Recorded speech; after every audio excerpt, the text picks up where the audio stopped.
মানে মই ভাবো যে অসমত আঞ্চলিক দলবিলাক লগ হৈ এটা আঞ্চলিক দল হ'ব লাগে।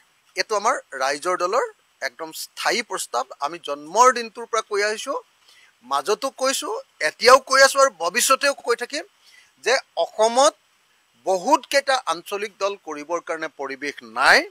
10টা, 15টা, 5টা, 6টা এনেকুৱা বহুত কেইটা আঞ্চলিক দল কেতিয়াও নীতিকে। যদি সঁচাকৈ আঞ্চলিকতাবাদক শক্তিশালী কৰিব লাগে তেতিয়াহ'লে সমভাৱাপন্ন সকলোবিলাক আঞ্চলিক দল ঐক্যবদ্ধ হ'ব লাগে।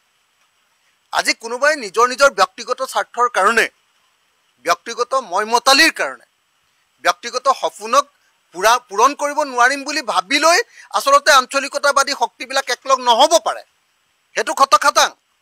কিন্তু মই ভাবোঁ যে যদিহে অসমৰ স্বাৰ্থ পূৰণ কৰিব লাগে তেতিয়াহ'লে আঞ্চলিক শক্তিবিলাক একলগ হ'ব লাগিব।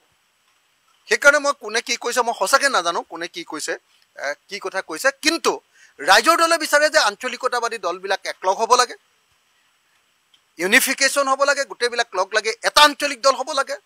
আৰু এটা আঞ্চলিক দল হোৱাৰ পাছত বাকী জনগোষ্ঠীয় যিবিলাক সংগঠন আছে, দল আছে, সেই জনগোষ্ঠীয় সংগঠনবিলাকক একেখন এটা আমব্ৰেলাৰ ভিতৰলৈ, এটা ইউনাইটেড ফ্ৰণ্টৰ ভিতৰলৈ আনিব লাগে। দুটা কনচেপ্ট, এটা হ'ল অসমৰ জাতীয় যিমানবিলাক মানে আঞ্চলিক দল আছে এই আটাইবিলাক আঞ্চলিক দল ঐক্যবদ্ধ হ'ব লাগে, বিশেষকৈ অসম জাতীয় পৰিষদ আৰু ৰাইজৰ দল।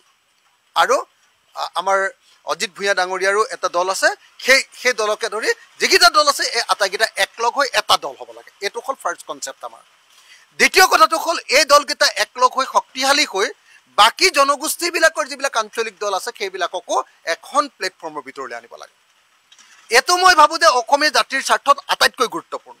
আমি যিদিনা ৰাইজৰ দল জন্ম হৈছিলোঁ সেইদিনাই এই কথা কৈছিলোঁ, তাৰ পাছতো কৈ আছোঁ, বিধানসভাৰ ইলেকশ্যনৰ সময়তো কৈছোঁ, লোকসভাৰ ইলেকশ্যনৰ সময়তো কৈছোঁ, আৰু লোকসভাৰ ইলেকশ্যনৰ পাছতো আমি কৈ আছোঁ। আৰু আমি নিৰন্তৰ চেষ্টা কৰি আছোঁ যে আটাইকেইটা আঞ্চলিক শক্তি ঐক্যবদ্ধ হৈ এটা শক্তিশালী আঞ্চলিক দল গঠন কৰা হওক।